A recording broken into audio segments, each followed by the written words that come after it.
سورۃ الفاتحہ جو ہے یہ نماز کا رکن ہے۔ عبادہ بن صامت رضی اللہ عنہ سے روایت ہے کہ رسول اللہ صلی اللہ علیہ وسلم نے فرمایا، جس شخص نے سورۃ فاتحہ نہیں پڑھی اس کی نماز ہی نہیں ہوئی۔ جس شخص نے سورۃ فاتحہ نہیں پڑھی اس کی نماز نہیں ہوئی، اور یہ صحیح بخاری کی روایت ہے۔ ایک اور روایت مسند احمد کی ہے۔ ابو ہریرہ رضی اللہ عنہ فرماتے ہیں کہ رسول اللہ صلی اللہ علیہ وسلم نے فرمایا، ہر وہ نماز جس میں سورۃ فاتحہ نہ پڑھی جائے وہ ناقص ہے، ناقص ہے، ناقص ہے، مکمل نہیں۔ امام کے علاوہ مقتدی کو بھی سورۃ فاتحہ پڑھنے کا حکم ہے۔ نبی صلی اللہ علیہ وسلم کے اصحاب میں سے ایک صحابی سے مروی ہے، کہتے ہیں کہ نبی صلی اللہ علیہ وسلم نے فرمایا، شاید تم لوگ امام کی قرات کے دوران قرات کرتے ہو، شاید تم لوگ امام کی قرات کے دوران قرات کرتے ہو۔ آپ نے 2 یا 3 مرتبہ یہ سوال دہرایا، یعنی جب امام پڑھتا تو لگتا تم بھی کچھ پڑھ رہے ہو۔ صحابہ نے عرض کیا، یا رسول اللہ واقعی ہم ایسا کرتے ہیں۔ آپ صلی اللہ علیہ وسلم نے فرمایا، پس ایسا نہ کیا کرو الا یہ کہ تم میں سے کوئی سورۃ فاتحہ پڑھے۔ ابو ہریرہ رضی اللہ عنہ سے روایت ہے، انہوں نے فرمایا، ہر نماز میں قرات کرنی چاہیے۔ پھر جن نمازوں میں رسول اللہ صلی اللہ علیہ وسلم نے ہمیں بآواز بلند سنایا، ہم ان میں تمہیں بآواز بلند سناتے ہیں، اور جن میں آپ نے ہم سے قرات کو پوشیدہ رکھا ان میں ہم بھی تم سے پوشیدہ رکھتے ہیں، اور اگر تو ام القرآن سے زیادہ قرات نہ کرے تو بھی کافی ہے، اور اگر زیادہ پڑھ لے تو بہتر ہے۔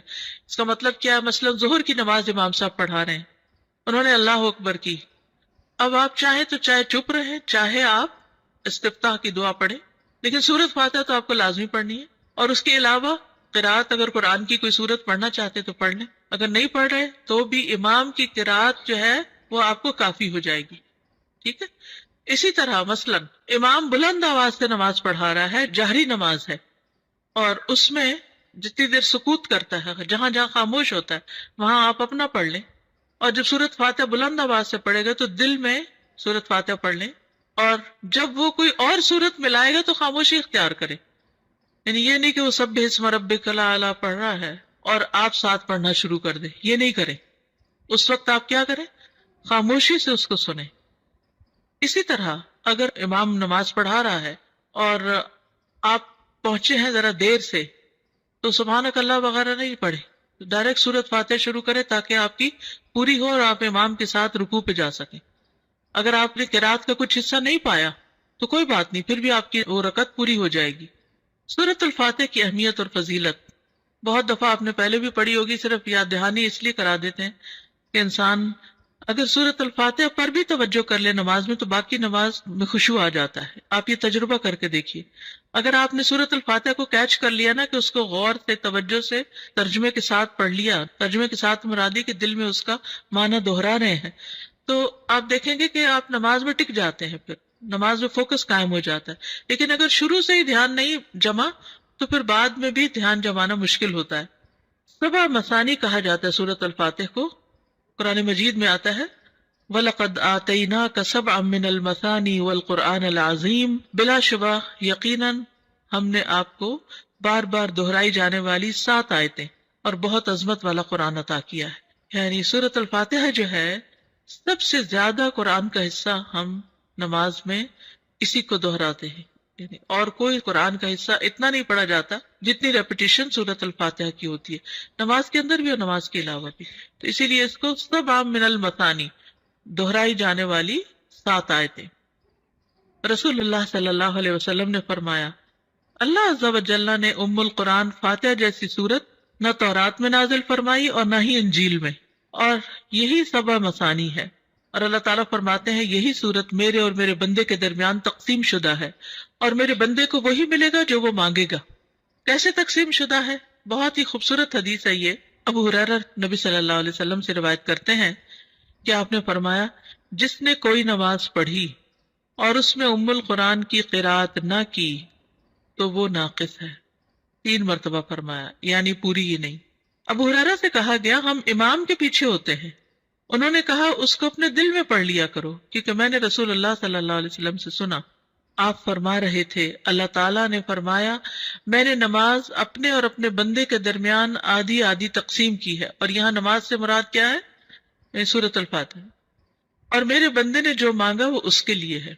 اور اگر اوور آل اس کو لے تو نماز میں کچھ حصہ اللہ سبحانہ و تعالیٰ کی تسبیح ہے، حمد ہے، اور کچھ حصہ دعا ہے۔ نماز کا مطلب کیا ہے؟ دعا۔ تو نماز میں یا ہم دعائیں مانگ رہے ہوتے ہیں یا اللہ کی تعریف بیان کر رہے ہوتے ہیں، ٹھیک ہے؟ تو بندہ جب اللہ کی تعریف کر چکتا ہے اور پھر اپنے لیے دعا کرتا ہے تو وہ دعا قبول ہو جاتی ہے۔ جب بندہ الحمدللہ رب العالمین کہتا ہے تو اللہ تعالیٰ فرماتا ہے میرے بندے نے میری تعریف کی۔ جب وہ الرحمن الرحیم کہتا ہے تو اللہ تعالیٰ فرماتا ہے میرے بندے نے میری ثنا بیان کی۔ جب وہ مالک یوم الدین کہتا ہے تو اللہ تعالیٰ فرماتا ہے میرے بندے نے میری بزرگی بیان کی، یا فرماتا ہے میرے بندے نے اپنے معاملات میرے سپرد کر دیے۔ پھر جب وہ ایاک نعبد و ایاک نستعین کہتا ہے تو اللہ تعالیٰ فرماتا ہے یہ میرے اور میرے بندے کے درمیان ہے، اور میرے بندے نے جو مانگا وہ اس کا ہے۔ اور جب اہدنا الصراط المستقیم صراط الذین انعمت علیہم غیر المغضوب علیہم ولا الضالین کہتا ہے تو اللہ فرماتا ہے یہ میرے بندے کا ہے اور میرے بندے کے لیے ہے جو اس نے مانگا۔ پھر ہدایت کیسے نہیں ملے گی؟ انشاءاللہ ہدایت ملے گی، کیونکہ اللہ نے وعدہ کر لیا۔ اب آپ دیکھیے اگر ہم نے اللہ کی تعریف کی اور ہمیں سمجھ نہیں آئی ہم نے کیا کیا، ایسے ہی بس تعریف کر گئے اور دعا مانگتے وقت ہم تھوڑے سے متوجہ ہو گئے، تو پھر ہم کیا کر رہے ہیں؟ تو سورۃ الفاتحہ کی ایک خوبی یہ ہے کہ یہ اللہ اور بندے کے درمیان تقسیم ہے۔ سفیان کہتے ہیں مجھے یہ روایت علاء ابن عبد الرحمن بن یعقوب نے سنائی، میں ان کے پاس گیا، وہ گھر میں بیمار تھے، میں نے ان سے اس حدیث کے بارے میں سوال کیا اور انہوں نے مجھے یہ سنائی۔ اب سورۃ الفاتحہ کی قراءت کا طریقہ کیا ہے، کیسے پڑھی جائے؟ ایک ایک آیت کو وقف کر کے پڑھنا۔ ام سلمہ سے مروی ہے کہ ان سے رسول اللہ صلی اللہ علیہ وسلم کی قراءت کے متعلق پوچھا گیا تو انہوں نے فرمایا کہ آپ ایک ایک آیت کو وقف کر کر کے پڑھتے تھے۔ پھر انہوں نے سورۃ الفاتحہ کی پہلی 3 آیات کو توڑ توڑ کر پڑھا، یعنی توڑ توڑ کے یعنی کہ آیت بیچ میں توڑ دی، بلکہ ہر آیت پہ وقف کیا۔ بسم اللہ الرحمن الرحیم، الحمد للہ رب العالمین، الرحمن الرحیم، مالک یوم الدین۔ اور پھر کہتی ہیں کان یقطع قراءتہ آیتن آیتن، کہ نبی صلی اللہ علیہ وسلم ایک ایک آیت کو وقف کر کے پڑھتے تھے۔ پھر آپ صلی اللہ علیہ وسلم الفاتحہ پڑھتے، آپ اس کی ایک ایک آیت الگ الگ کر کے پڑھتے، بسم اللہ الرحمن الرحیم پڑھتے، پھر رک جاتے، پھر الحمدللہ پڑھتے، اور پھر باقی بھی اسی طرح آخر تک۔ اسی طرح آپ کی تمام قرات تھی۔ آپ آیات کے اختتام پر رک جاتے اور ایک آیت کو دوسری سے ملا کر نہیں پڑھتے۔ حضرت عبداللہ بن عباس فرماتے ہیں کہ ایک دن جبریل علیہ السلام رسول اللہ صلی اللہ علیہ وسلم کے پاس بیٹھے ہوئے تھے، کیونکہ یہ آپ کو معلوم ہے نا کہ جب وہ وحی لاتے تھے تو آپ کے پاس بیٹھتے تھے، کہ انہوں نے اپنے اوپر ایک زوردار آواز سنی۔ انہوں نے اپنا سر اٹھایا، پھر فرمایا یہ آسمان کا ایک دروازہ ہے جو آج سے پہلے کبھی نہیں کھلا۔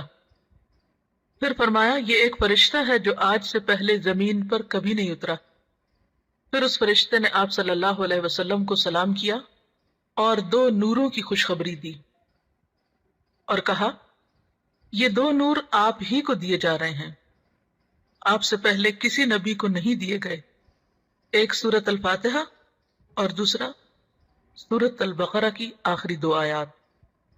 آپ جب کبھی ان دونوں میں سے کوئی کلمہ تلاوت کریں، یعنی سورۃ فاتحہ پڑھیں یا سورۃ البقرہ کی آخری آیات پڑھیں، تو آپ کو طلب کردہ چیز ضرور عطا کی جائے گی، یعنی اس کے بعد دعا قبول ہوتی ہے۔ صحیح مسلم کی روایت ہے۔ اس سے پتہ چلتا ہے کہ سورۃ الفاتحہ کتنی عظیم سورت ہے اور اس کا پڑھنا کتنا بابرکت ہے، اور اللہ سبحانہ وتعالیٰ نے رسول اللہ صلی اللہ علیہ وسلم پر خاص انعام فرمایا اور آپ کو یہ سورت عطا فرمائی۔